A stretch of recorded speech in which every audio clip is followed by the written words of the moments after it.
Probably talk about them a little bit. You know what, Matt, go ahead and run the numbers, and I think Josh will take over after that. Okay, so the Jam sound effects, AFFECTS, comes in at Affects, yeah. affects comes in at number 143 in the 1980s on best ever albums, number 19 in 1980, number 955 of all time. It is the Jam's second highest rated album.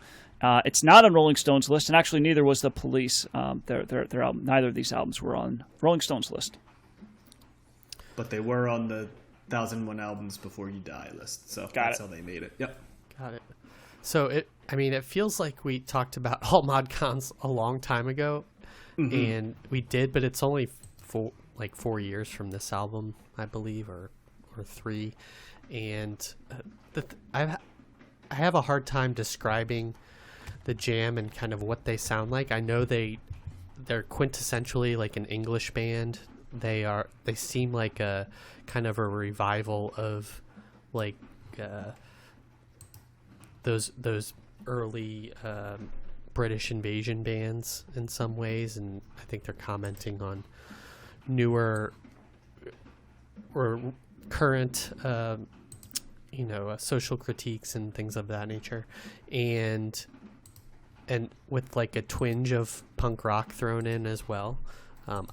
Listening to this album, it's just like a solid album. There wasn't anything that really makes me like them a lot. I feel like some of their songs are pretty catchy, and they are trying some different things, like on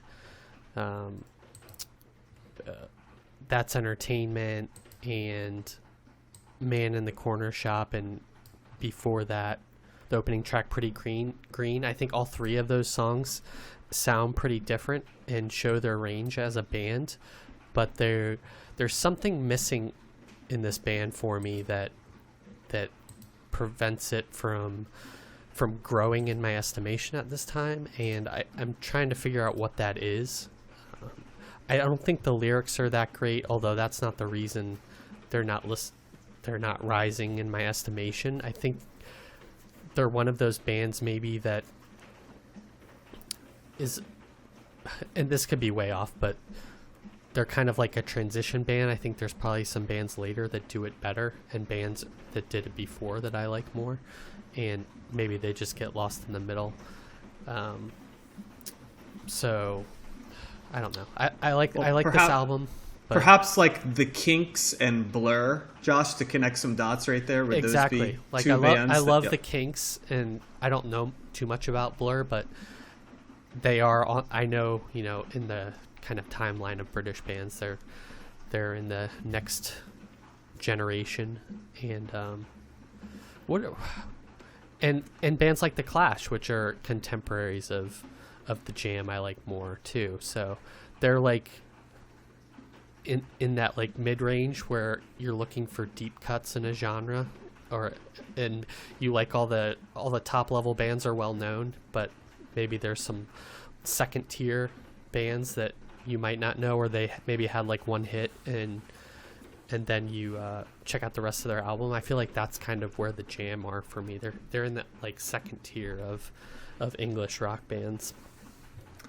So the Jam are fascinating to me, like in two different lanes. The first is there's this whole category of bands I think of as quintessentially British bands. They sing about British life and British things, and they sound extra British, and they seem designed for the British market. That's not to say they can't cross out of it and get hits. I mentioned the Kinks, and they certainly have multiple songs that cross over. And I mentioned Blur, which, even though it doesn't sound like some of the songs I've had, like Song 2 and stuff that, Boys and Girls, stuff that crossed over a little bit. Then there's, like the Pogues and the Libertines and these bands that are very British. And they sound like other bands that you may know in the American market. I'm talking about when they know. But they were massive, massive in England, right? And so they kind of exist as a huge band in England, but they exist sort of in England or Europe, and just in an American frame of reference, we don't see them. Now, there's some like the Kinks that it's kind of weird they didn't cross over more because of their sound. And then the Libertines is another interesting one because outside of sounding particularly British, their sonic sounds like other bands that did, and so there's not other things. But then there's like, Blur and the Pogues and the Jam, where it's like, ooh, this sounds very British. And the reason you can tell it doesn't cross over, for example, to like a North American market, is it's almost there's a barrier of entry to it. And I think the struggle for me with the Jam is how I always am fascinated when people from other countries will listen to American music, like definitively American music, country and Western, hip hop stuff. And that's not to say it doesn't pull from other, I'm not claiming that hip hop doesn't pull from areas that, have world music elements, but it's basically the rise was in that era. And I'm always fascinated when other people can connect to the music because of how American the experience is, if that makes sense. And I think the barrier for entry to me with the Jam is the stories they're telling, and the sound is, I guess, what you would call quintessentially British.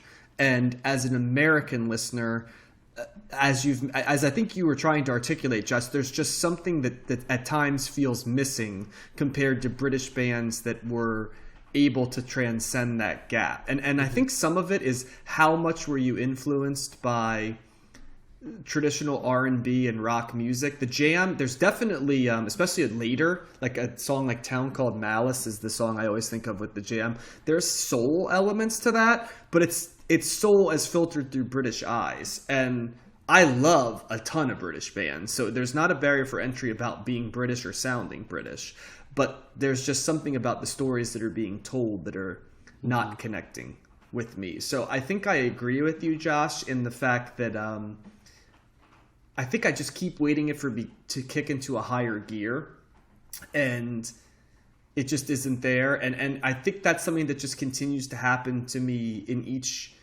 era of British music. In the 90s, just Oasis had a kick at an edge that Blur never had for me, right? The Arctic Monkeys had something that just the Libertines didn't have for me. I probably like the Kinks more compared to the contemporaries and others, but like the Beatles and the Stones are a bad comparison. The Beatles probably is a better comparison in terms of what they were doing. The Beatles, had something that the Kinks just didn't have for me that allowed them to cross. And I'd be interested to revisit that as we talk about it. But that's my initial thoughts. I haven't talked about this album sonically yet. I can go back to that. But Matt, what were your thoughts? So I think I'm kind of with you guys. This reminded me of as a listening experience. Reminded me of when we listened to Squeeze, because I felt similarly with that. I felt like there was a lot of elements with this record that are there for me. The sound, there's power pop in here, and I love power pop. There's stuff that, and this is kind of delving into, kind of like pop rock from the 60s as well as pop rock from the 90s. It's another one of those types of albums that is drawing from both the past and the future. I wouldn't say that this is I don't think I would say that this is an influential album, but it definitely pretends to what's going to come later on in the 90s with power pop. But that stuff was kind of already happening. We've talked about some of those bands already, in particular something like the Soft Boys, which was very, that was very much in that lane. So I think there's definitely some strong songs on here. I like the opening track a lot. I think Pretty Green's is a really good song. That's Entertainment. I think I've heard that before, because even before the chorus came on, I was singing it in my head, and I'm like, how do I know that? And I still don't know how I know that. I just kind of did. And as I'm looking at the Spotify playlists here, that's by far it's got 43 million listens, and the next highest one is at 9 million. And that song is actually Start, which, man, that sounded like a ripoff of Taxman. The way that beat is, and they got the upstringing, stroking of the guitar, then a high pitched, and I'm like, man, that, it's probably like an homage. It's not a straight ripoff, because there's plenty of, it's just that kind of the intro to Taxman is basically what that song's doing, but then they kind of add in other parts to it as well. So that stood out to me. And the song before that, Set the House Ablaze, sounded like, Block Party ripped them off, because that guitar lick at the beginning is a very much like a Are you ready for a miracle? That's Block Party, I think, right? That like whatever, like that kind of the guitar part reminded me of Block Party. So I'm hearing stuff from the past, stuff in the future. It's fine. I enjoyed it. It kind of I think I liked the first half better. I think the second half blended together a little bit more for me and had fewer standout moments or standout tracks. But yeah, I'm with you guys. It's funny you kind of started off the conversation with this, Josh. But yeah, you're kind of waiting for it to kick into a new gear, waiting to hear it for the third or fourth time, where you go, oh man, okay, now it's like it's kind of getting in me a little bit more, and like I'm hearing this more, and it never really got there for me. Maybe it would on future listens. I probably listened to this album 3 or 4 times this week, but it just hasn't happened yet. But I do like it. It is enjoyable, and it's definitely British. It definitely has. I think the other thing I was reminded of, I'm not sure of the guy's name, but the guy that sings, I think he was in Camper Van Beethoven and also Love Spit Love, if I'm not mistaken. He's got a kind of a Cracker guy. Not the Cracker guy. Oh, wait, no. I'm thinking of the guy from Love Spit Love. He was in another. Okay. I'll have to look that up in a second. No, not the Cracker guy. That's the Camper Van. That's the Camper Van Beethoven. Yeah. Guy, yeah. The Love Spit Love guy was in. I'll look that up in a second. But so I liked it. Didn't take me to the next level. Psychedelic Furs. That's the other band that guy was in. So he's kind of got that was the vocalist reminded me a little bit of that. So yeah, it's fine. It's a thumbs in the middle type album for me. It is somewhat forgettable. So I guess that maybe that leans more to a thumbs down, but it's not a thumbs down in the sense that, oh man, I hated this album. It's actually, again, it's got a lot of elements that I like in music. But just didn't, again, I agree with you guys. It didn't very much like Squeeze. Man, it's got something there, but it's just not next level for me. See, I like the Squeeze album more than you did, so I'm gonna, for me, differentiate that out because it was and they sound these albums sound different, right? Yeah. But I'm comparing them in terms of my reactions to them, in that regard. So yeah. I will say that in terms of the mix, the bass is very upfront in these songs compared to a lot of bands in the same lane, in my opinion. And the bass was my favorite part of a lot of these songs. I thought it was. I like a bass that's prominent mixed in the front, and on songs like That's Entertainment and Boy About Town, for me the first thing I locked in on was the bass lines. I did like it. I will say this about this album too, I listened to it 3 times, and each time I listened to it I liked it a little bit better, and so it was a grower for me a little bit, and that's why I'd put it as a mild thumbs up for me as opposed to thumbs in the middle. But if I just listened to it once or maybe twice, but with one of the listens as a throwaway listen, I don't know if it would have gotten to that point. So it had a little bit of a grower effect for me. Mm-hmm. And yeah, That's Entertainment was the only song I recognized from this album. Yeah, I wish I knew. I don't know if that's on the radio or if it's from like a movie or something like that. But it's clearly, 40. It's by far the most listened to song, most known song on this record. So it's out there somewhere. Yeah, I just know it from like when you'd hear like top post-punk songs, it would be like the Jam. That and Town Called Malice were always the two that I felt were always thrown into those type mixes. Yeah. So, Josh, any last thoughts you'd like to share? I think Josh's probably on mute right there, or else he's just literally got absolutely nothing to share. Yes, I'm on mute. I see your lips moving, but I can't make out the words.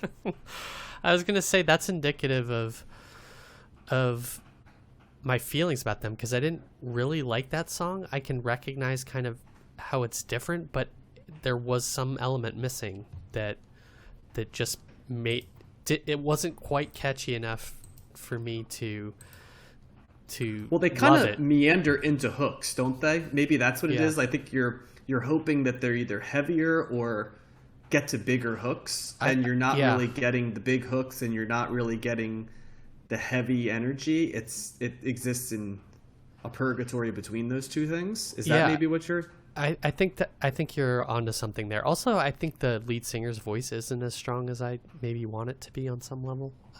Some of the songs he like fits appropriately, but other ones I feel like there should be something else there as well. But yeah.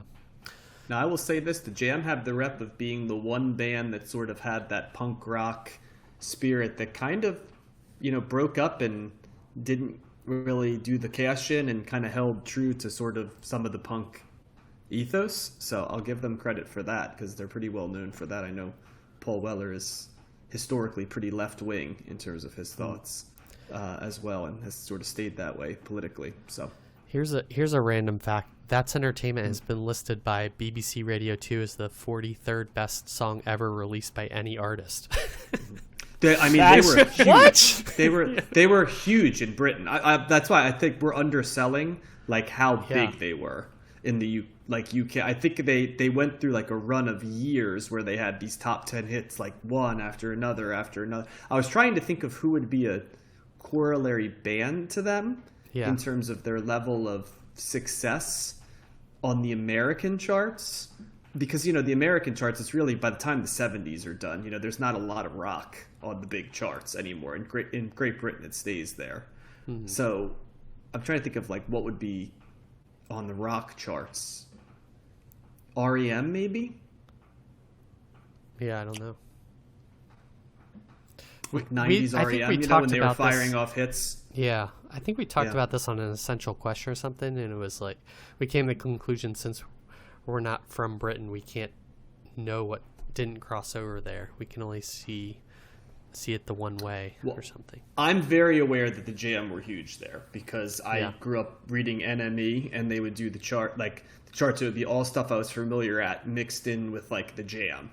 And the Jam would be right there with all the albums I would think of as the quintessential rock albums of the 80s and 90s. And so I'm like, there has to be something because they have no American presence. But this leads me to believe, and like I said, I saw that revisited with like Blur, who was massive in Britain, right? And yet had really, so it's like Song 2 and the Gorillaz. It's like Damon Albarn's like a stamp on American music, and pretty much everybody likes Blur. It's like Song 2 is kind of like the song that sounds the least like them, right? And then the Gorillaz are when he goes in a completely different direction. So, but and they sold, tens of millions of albums over there, but just never had an imprint on the U.S. at that same level. Yep. So, yeah. So, all right.